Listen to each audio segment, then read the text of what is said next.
The first officers who arrived that night in Milwaukee would never forget what they saw. A young woman, barely clinging to life, lay on the cold ground, her breathing shallow, her eyes fixed on the dark sky above. She tried to whisper something, her lips moving as if wanting to leave behind one last truth. But the words faded into the night air. The flashing red and blue lights painted her face in cruel contrasts, life slipping away while the city carried on, unaware of the horror unfolding in its shadows. Within minutes, the silence was complete. What had happened here? Who had done this? And why?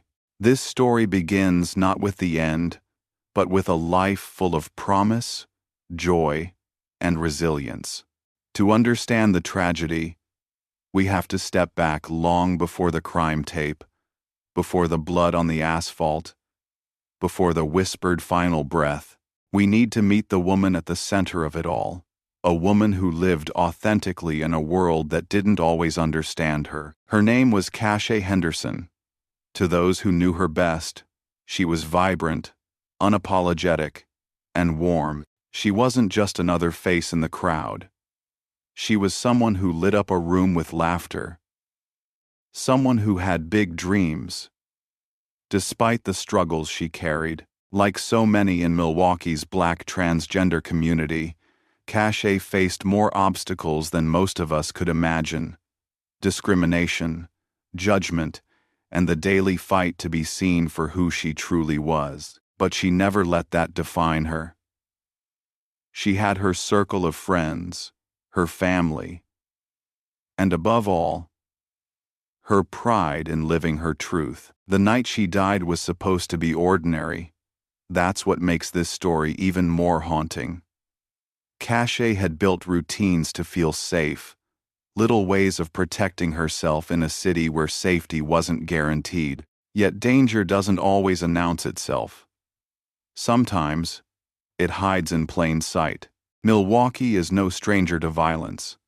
It's a city where communities are stitched together with resilience, but also torn apart by crime that feels endless. For transgender women, especially Black transgender women, that danger is amplified. Too often, their lives are cut short, their names remembered only in vigils, their faces held up on posters demanding justice. Cashea's story is part of that heartbreaking pattern, but it's also unique, deeply personal, and profoundly unjust. In the weeks leading up to her death, friends recalled how she seemed both hopeful and cautious. She spoke about new opportunities, but also about watching her back. "You never really know who you can trust," she once confided to someone close to her. Those words would take on chilling significance after her final night alive. So, how did a woman full of energy and life end up on a cold Milwaukee street, her final breath stolen by violence? Was it a random act, or something far more personal? The answers begin not on the night of her murder, but in the story of her life. And that's where we need to go next. Because if you truly want to understand the tragedy, you first have to understand the woman behind the headlines. There's a lot more to this story that will leave you speechless. If you find it worth listening to, don't forget to subscribe so you don't miss the next part. To understand the tragedy of Cashea Henderson's final moments, we need to step back into the life she built, the daily battles she fought, and the joy she tried to hold on to despite everything.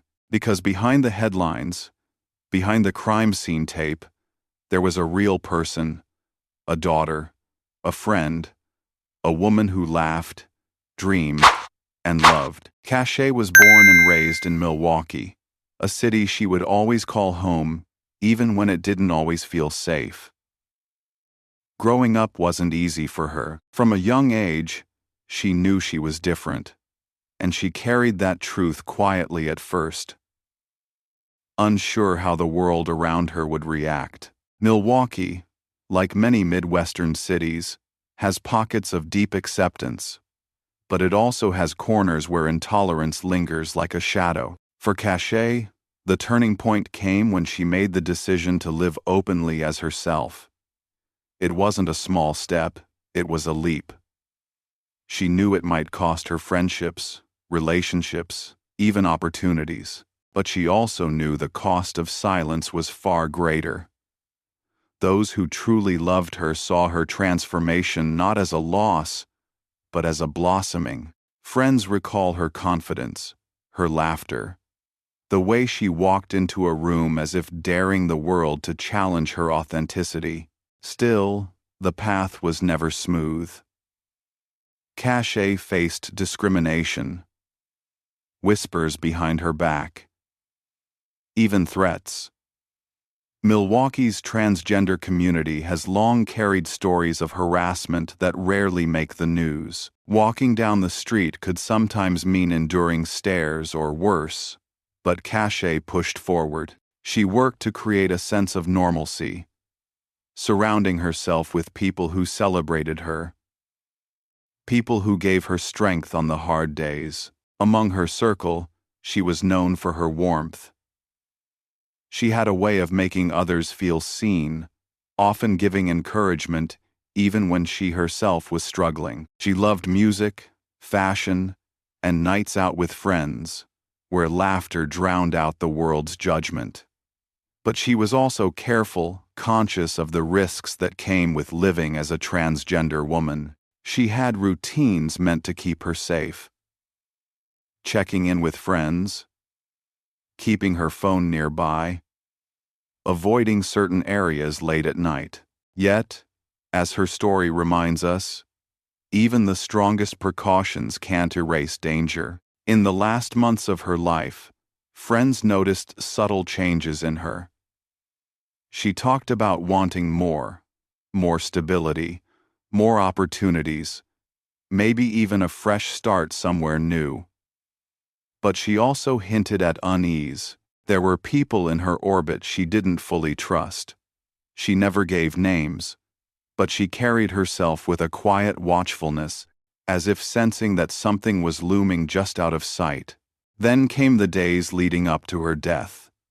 To outsiders, they might have seemed ordinary, but those closest to her now look back and wonder if there were signs they missed. Cachet was last seen alive in familiar places, her routines unchanged. She was still reaching out to friends, still making plans. Nothing suggested that her life would be cut short so soon, but violence has a way of arriving unannounced. One moment, everything feels normal. The next, it all shatters. When news spread of Cachet's death, the shock was immediate. For her friends, it felt unreal. How could someone so full of life, someone so careful, end up gone so suddenly? Vigils were held in Milwaukee, candles lit in her honor, voices rising in grief and anger. People demanded answers not just about who was responsible, but about why violence against transgender women, especially Black transgender women, continues to happen with such devastating frequency. As detectives began piecing together the timeline, whispers surfaced about who Cachet had been with in her final hours. Some suggested she had been meeting someone she thought she could trust. Others believed she may have unknowingly crossed paths with someone carrying darker intentions. What is certain is that she didn't die by chance. Someone made a choice that night, and that choice ended her life. But the question remains, who? And what led them to such an act of cruelty? The deeper investigators looked, the more tangled the picture became. Cachet's final days seemed ordinary on the surface, but there were shadows in the details, connections, acquaintances, perhaps even relationships that may have hidden darker truths. As the investigation unfolded, the focus turned not only to what happened the night she died, but also to the unseen forces that had shaped her life. The dangers she had always known were out there, and the people who may have been closer to her than anyone realized. Because sometimes, the threat isn't a stranger in the dark, Sometimes, it's someone who was already let inside the circle of trust, and that's the most chilling possibility of all. There's still so much about Cachet's story that hasn't been revealed yet, and what investigators discovered next would raise even more disturbing questions. If you want to follow where this mystery leads, don't forget to subscribe, because the truth is only beginning to surface. This section will focus on the investigation after Cachet Henderson's death, the first police findings, community response, the emerging suspects, and the initial difficulties detectives faced. When detectives arrived at the crime scene, they were immediately confronted with chaos. The flashing lights, the growing crowd of bystanders, and the heavy silence that followed Cachet's final breath all painted a grim picture. But what stood out most wasn't just the brutality of her death, it was the absence of clear answers. No weapon recovered, no obvious witnesses willing to speak, and no immediate trail to follow. It was as if the killer had vanished into the night, leaving only devastation behind. For investigators, the first 48 hours are always the most crucial. Every second that passed without answers risked pushing the case further into uncertainty. They began with the basics, retracing her last known movements, checking phone records, and talking to anyone who had been with her in the hours before the attack. But in cases like Cachet's, silence is often the biggest enemy. Members of the community who might have known something were hesitant to come forward. Some feared retaliation, others simply didn't trust the police, a tension that has long existed in Milwaukee's marginalized neighborhoods. Still, detectives pressed on, determined to uncover the truth. The first clue came from surveillance cameras. Milwaukee is dotted with them on storefronts, at intersections, in parking lots. Hours of grainy footage revealed glimpses of Cachet in the moments before she was found. She wasn't alone. A shadowy figure appeared beside her in some of the clips, but the image was too unclear to make out a face. Who was this person? A friend? A stranger? Or the very person responsible for her death? Meanwhile, Cachet's loved ones gathered in grief. Vigils lit the streets with candlelight, voices calling out her name, demanding justice. In those moments, her death became more than just another statistic. It became a rallying cry. But for detectives, the pressure grew heavier. Every chant, every tearful plea was a reminder that they weren't just solving a crime. They were fighting against a pattern of violence that seemed never-ending. As days turned into weeks, the investigation uncovered more about Cachet's final days. Phone records showed late-night conversations with someone whose identity wasn't immediately clear. There were messages, brief exchanges that hinted at meetings but never explained the full story. Detectives knew that whoever this person was, they might hold the key to understanding what really happened. But then came a disturbing discovery. Cachet wasn't the only transgender woman in Milwaukee to face such violence. Just months earlier, another case had shaken the city, a different life lost under eerily similar circumstances. Was this just coincidence? Or was there something larger, something far more sinister connecting these tragedies? Detectives couldn't ignore the possibility. They began to wonder if they were looking at an isolated crime or the shadow of a predator hiding in plain sight. Still, there was a more immediate question. Who was the last person to see Cachet alive? Witness statements trickled in, each one adding fragments to a puzzle that still refused to take shape. Some said she was with someone she trusted. Others believed she had been lured into danger without realizing it. What no one could explain was why. What motive could drive someone to end her life in such a cold, merciless way? The investigation pressed deeper. turning toward those in her inner circle. Friends, acquaintances, even brief connections, everyone was suddenly a potential suspect, and in that narrowing lens, secrets began to surface. People Cachet had once trusted started to look different under the harsh light of scrutiny. Conflicting stories emerged. Timelines didn't always add up, and more than one person seemed eager to distance themselves from her in the aftermath. For detectives, that was a red flag. Guilt has a way of leaking out, not always in confessions, but in the cracks of behavior, in the lies told to cover what can't be hidden forever. Yet, just as the case seemed poised to break open, it stalled. Leads dried up, witnesses pulled away, and the person in the surveillance footage remained unidentified. Frustration grew not just in the police department, but in the community that demanded justice. And in that silence, a darker possibility began to emerge. What if Cachet's killer wasn't just someone in her orbit, but someone the system itself had overlooked for too long? Someone who had hurt others before and might hurt again? The truth was out there, but it was buried in layers of lies, fear, and unanswered questions. And as detectives dug deeper, they realized that solving Cachet's murder might reveal far more than they expected. Because sometimes, when you peel back the truth of one crime, you uncover the shadow of many others. The next revelation would shake not just the case, but the entire city. There's still more to this story.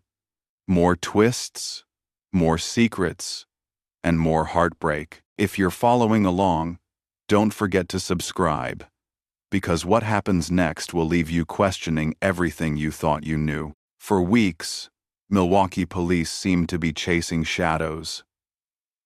The community mourned, vigils burned into the night, and yet the person who had taken Cachet's life remained nameless, faceless, untouchable. But every case has a moment, the one detail, the one lead that shifts the entire course of the investigation. For Cachet, that moment finally arrived. Detectives, frustrated by the dead ends, went back to the beginning. They re-examined every inch of footage, every phone record, every witness statement. And that's when they noticed something easily overlooked the first time around. A car. Grainy surveillance footage showed Cachet walking with someone, and just beyond them, parked near the curb, was a dark-colored vehicle. At first, it looked unremarkable, like any other car on the street. But when detectives cross-checked license plates from nearby cameras, one hit stood out. The car belonged to a man with a history, one that was impossible to ignore. His name was whispered carefully at first, until detectives confirmed the link. He wasn't a stranger to violence. In fact, his criminal record painted a disturbing picture of aggression, intimidation, and past charges that hinted at an explosive temper. To the outside world, he might have seemed ordinary, just another man moving through the city.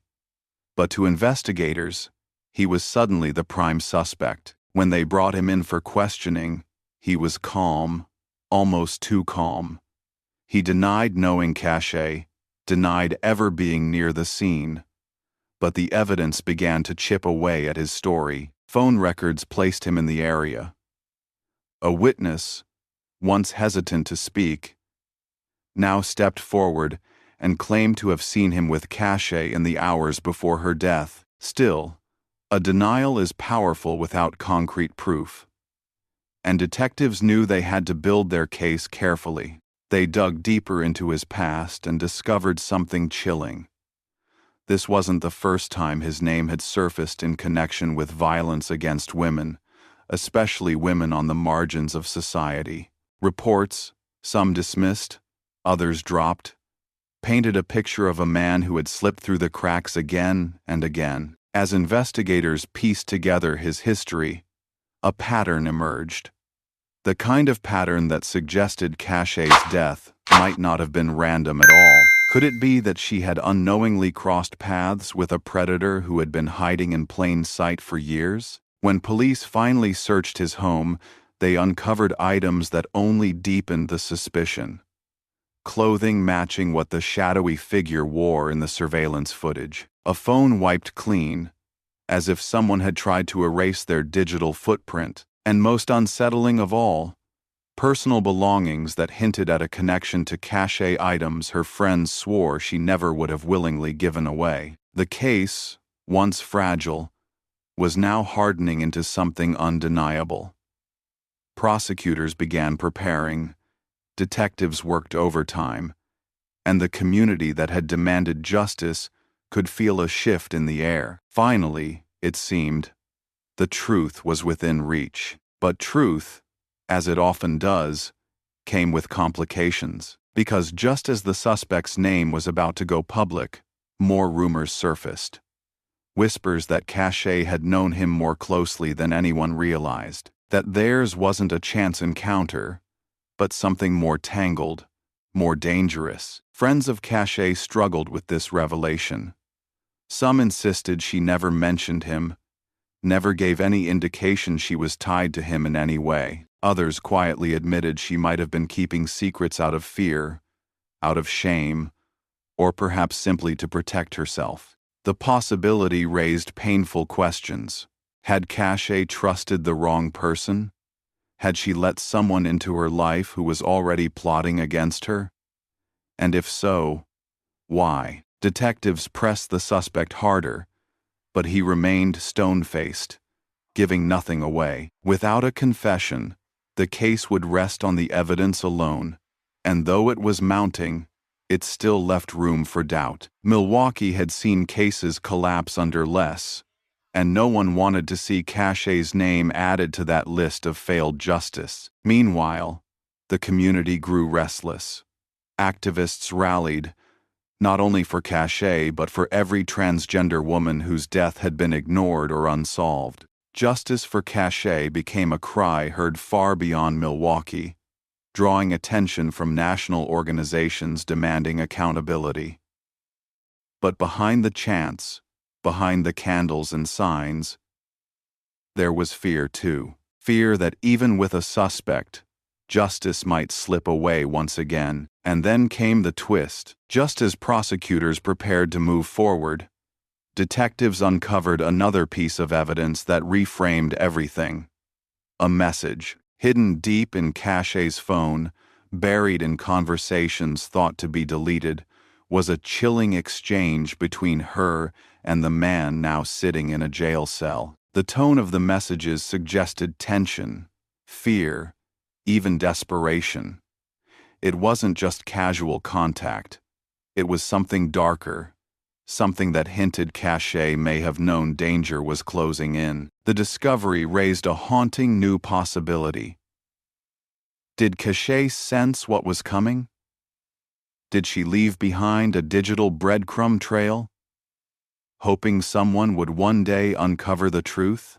Or were those final messages simply the last attempt of a woman trying to escape a situation spiraling out of control? The answer could change everything. And yet, as the evidence piled up, one question refused to go away. If he was guilty, why had it taken so long for someone to stop him? How many chances had the system already given him to hurt again? Cachet's story was no longer just about her death, it was about the failures that allowed it to happen. But before the trial could even begin, another revelation was about to explode, one that would shake the city of Milwaukee and force everyone to ask, how deep does this darkness really go?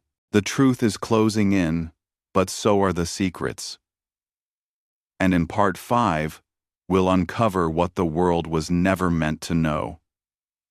Don't forget to subscribe because this is where the story takes its darkest turn. The day of the trial arrived like a storm. Outside the courthouse, candles and posters lined the steps, bearing Cachet Henderson's face, her name spoken like a promise. Justice for Cache.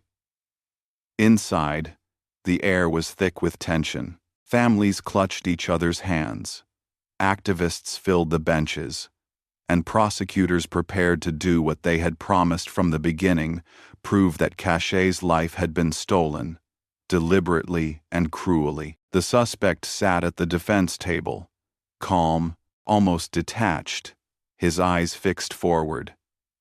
To some, he looked smug, as if certain the system that had failed so many times before would fail again. To others, he looked empty, like a man stripped of his humanity long before the crime he was accused of committing. Prosecutors wasted no time laying out their case. They began with the surveillance footage, the grainy images of Cache, and the shadowy figure. The jury leaned in as the prosecutors traced the timeline. The moments before Cache was last seen alive, the dark car parked nearby, and the phone records that tied the suspect to the scene. Then came the digital evidence. The hidden messages recovered from Cache's phone were read aloud, filling the courtroom with a chilling silence. The words hinted at fear, at tension between her and the man she had been communicating with. Prosecutors argued these weren't just casual exchanges, they were proof that she had known him and that she had sensed something was wrong. Friends and family took the stand, their voices breaking as they spoke of Cache's spirit, her laughter, her dreams. One friend recalled how she had confided in her about being cautious around someone new in her life, though she never said his name. Another described the fear that crept into her tone in those final days, a fear that now seemed prophetic. But the defense fought back. They argued the evidence was circumstantial, that the surveillance footage was too blurry, the phone records too vague, the belongings found in his home too easily explained. They painted him as a scapegoat, a man unfairly targeted because of his past mistakes. And as much as the community wanted justice, the jury was bound by evidence, not emotion. Doubt, just a sliver of it, was enough to shift the scales. Then, prosecutors dropped what they believed was the final blow. Testimony from another woman. She wasn't part of this case, but her story echoed like a mirror of Cache's. She described encounters with the suspect that had turned violent, threats made in moments of rage, and a pattern of behavior that was impossible to ignore. Though not identical, her testimony painted a portrait of a man capable of exactly the kind of violence that ended Cache's life. The jury listened, their expressions unreadable, but the weight in the room was undeniable. This wasn't just about one night, it was about years of violence that had gone unchecked until it finally claimed a life in the most brutal way. And yet, even with all of this, the defense pressed on. They questioned the credibility of the witnesses, highlighted inconsistencies, and leaned heavily on the absence of a direct confession or a murder weapon. For Cache's family, it was torture. Each day in court was like reliving the loss all over again. Each time the defense dismissed her life as little more than circumstance, it was another cut, another wound reopened. Still, the prosecution's case stood firm. Piece by piece, they reconstructed the final hours of Cache's life, building a picture too clear to ignore. And as closing arguments echoed through the courtroom, one message rang out above all others. Cache mattered, her life mattered, and her death demanded justice. The jury retired to deliberate, leaving everyone else in suspended silence. Hours stretched into a day stretched into two. Whispers filled the courthouse halls. Would they come back with a guilty verdict, or would the system fail once again? Then, finally, the doors opened. The jury filed in, their expressions heavy with the burden of their decision. The four persons stood, paper trembling in their hands, as the words everyone had been waiting for filled the courtroom. But what the jury decided would not only determine the fate of one man, It would determine whether Cachet's name became a symbol of justice served, or another painful reminder of justice denied. And when the verdict was read aloud, the reaction shook the room. But what exactly did the jury decide?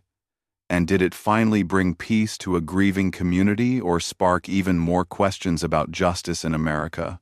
There is only one way to find out.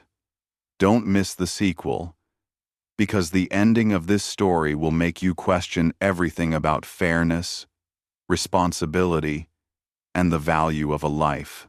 When the jury returned to the courtroom, you could hear a pin drop. Families leaned forward, their hearts pounding in their chests, while the defendant sat motionless, as if the decision about his life had nothing to do with him. The foreperson cleared their throat, unfolded the slip of paper, and read the words that carried the weight of weeks of testimony and years of grief. Guilty.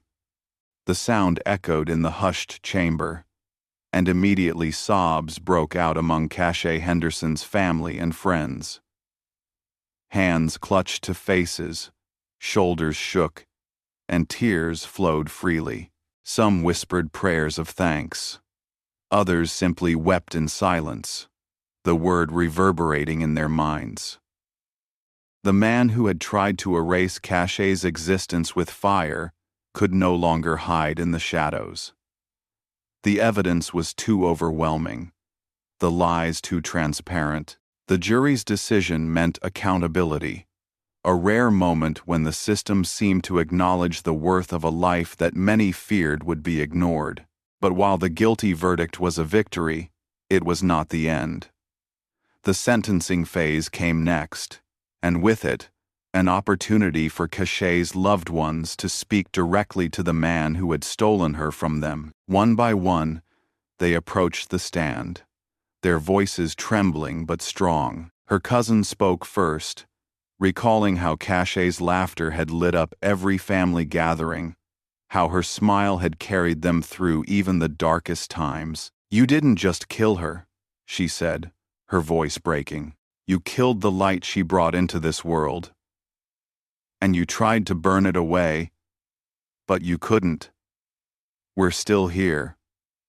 Her light is still here." An activist from the Sheba sisters followed, her words sharp and unwavering. She reminded the court that Cachet was the fourth Black transgender woman murdered in Milwaukee in just a year. "This is bigger than one man," she said, glaring at the defendant. "This is about a society that lets people like you think you can erase us. But you can't. We will not be erased." When it was his turn, the defendant stood with the same detached stare he had worn throughout the trial.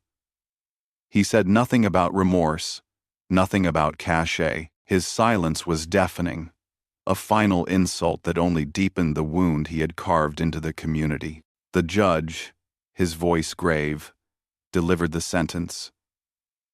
Life in prison without the possibility of parole, plus additional years for the arson and weapons charges. The gavel came down with finality. The man who had tried to destroy Cachet's life and legacy would never walk free again. But as the courtroom emptied, the question lingered: was this justice?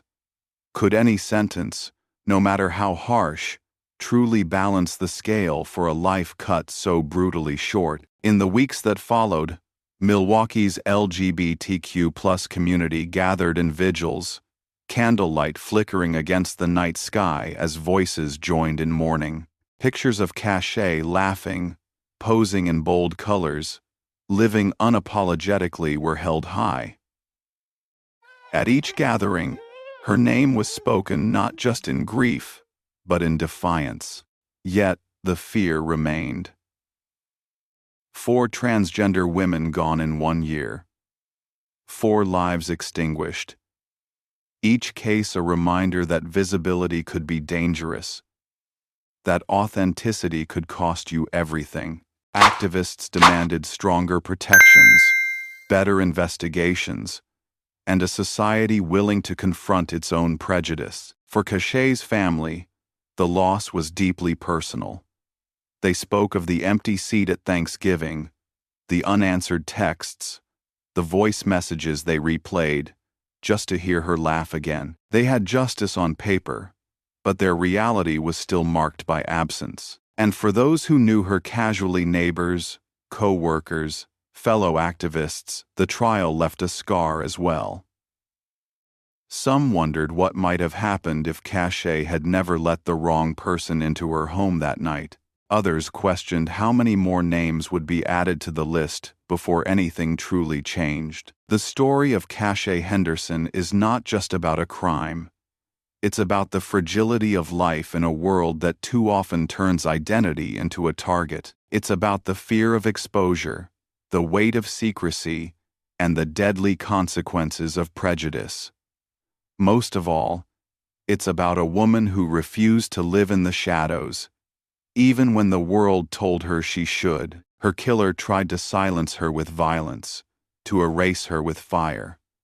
But instead, her story burns brighter than ever, a reminder that truth cannot be destroyed, and that every life, no matter how marginalized, no matter how misunderstood, has value. And so we are left with the question: will society finally learn from tragedies like this? Or will we continue to wait for the next headline, the next vigil, the next name spoken in grief? Because behind every candlelit gathering, behind every verdict, there is always a family asking the same question: why did it have to be her? There's a lot more to this story that will leave you speechless. If you find it worth listening to, don't forget to subscribe so you don't miss the next one.